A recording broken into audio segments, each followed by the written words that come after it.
Pemirsa, inilah headline Indonesia hari ini, edisi Sabtu 31 Agustus 2024, yang secara khusus akan merangkum berita-berita dari media di Indonesia mengenai monkeypox atau mpox.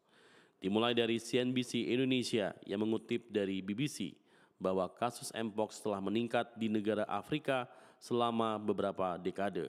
Angka resmi dari WHO menunjukkan bahwa tahun ini terdapat hampir 8.000 kasus di DR Kongo, termasuk 384 kematian yang hampir setengahnya terjadi pada anak-anak di bawah usia 15 tahun.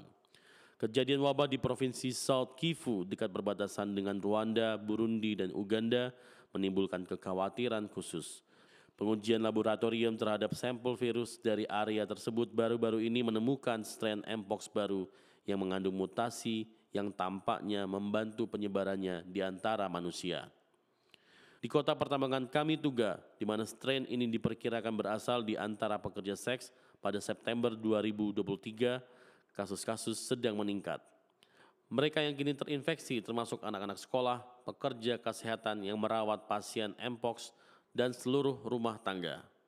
Strain baru ini telah terdeteksi di beberapa kota sepanjang perbatasan, termasuk Goma yang berbatasan dengan Rwanda. WHO mengatakan bahwa ini mewakili resiko baru penyebaran lintas batas dan internasional yang dapat berpotensi meningkatkan resiko penyakit berat. Jumlah kasus mpox di Indonesia mencapai 88 kasus sejak 2022 hingga 2024. Periode dengan kasus terbanyak terjadi pada Oktober 2023. Sementara itu Kompas.com pada 27 Agustus 2024 mengutip pernyataan Menteri Kesehatan Indonesia Budi Gunadi Sadikin yang mengatakan fatalitas cacar monyet di Indonesia rendah dan masih terkendali. Menkes Budi lantas meminta masyarakat untuk tidak terlalu khawatir karena cacar monyet bisa diobati. Dikatakan bahwa kasus di Indonesia lebih banyak varian clade 2B yang bisa diobati dan tingkat fatalitasnya kecil sekali. Semua yang sakit di Indonesia sembuh sehingga tidak perlu khawatir, terlebih bahwa cacar sudah ada vaksinnya. Kepala Biro Komunikasi dan Pelayanan Publik Kemenkes Siti Nadia Tarmizi mengatakan, vaksin mpox massal bagi masyarakat Indonesia belum diperlukan. Badan Kesehatan Dunia atau WHO juga belum merekomendasikan hal itu. Nadia menjelaskan saat ini vaksin tersebut diprioritaskan bagi kelompok yang berisiko terpapar virus itu.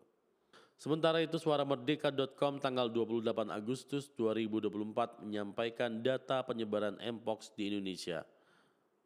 Per 15 Agustus 2024, jumlah kumulatif kasus mpox sejak 20 Agustus 2022 sebanyak 88 kasus tersebar di Provinsi DKI Jakarta, Banten, Jawa Barat, DIY, Jawa Timur, dan Kepulauan Riau. Liputan6.com tanggal 29 Agustus 2024 mengatakan bahwa mpox sebelumnya dikenal sebagai monkeypox atau cacar monyet. Itu adalah infeksi yang bisa menular ke manusia.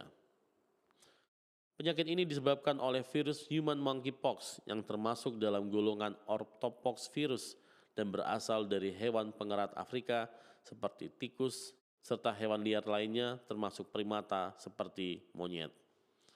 Mpox berbahaya karena kemampuannya menular dari hewan ke manusia menjadikannya penyakit zoonosis. Mpox sering menimbulkan gejala yang mirip dengan cacar atau smallpox, hanya saja lebih ringan.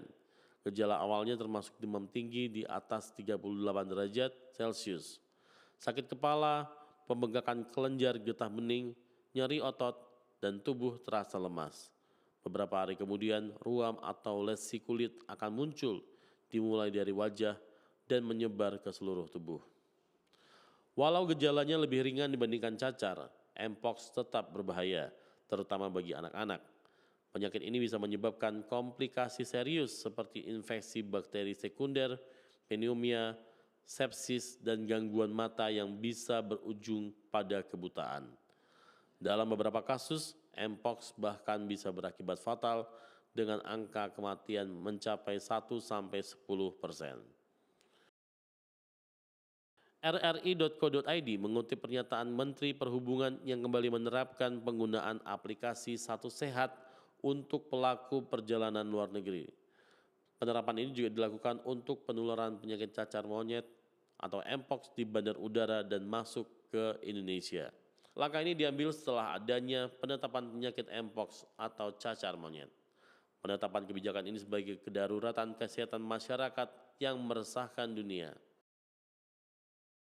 Detikhealth.com mengutip Badan Kesehatan PBB mengatakan Mpox menyebar di antara orang-orang terutama melalui kontak fisik dekat dengan seseorang yang terinfeksi virus tersebut. Kontak dekat termasuk kulit ke kulit seperti bersentuhan atau berhubungan seks atau kontak mulut ke kulit seperti mencium. Namun di sisi lain, WHO mengatakan penularan penyakit bisa terjadi melalui aktivitas seperti bertatap muka dengan pasien Mpox, seperti berbicara atau bernafas berdekatan. Potensi Mpox menular lewat droplet juga bisa terjadi, meskipun kecil.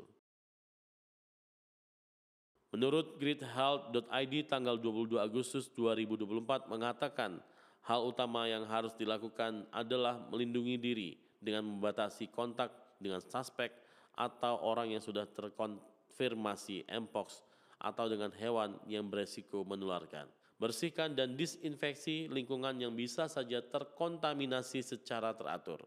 Jangan lupa untuk periksakan diri Anda dan kontak erat Anda jika Anda mengalami gejala Mpox.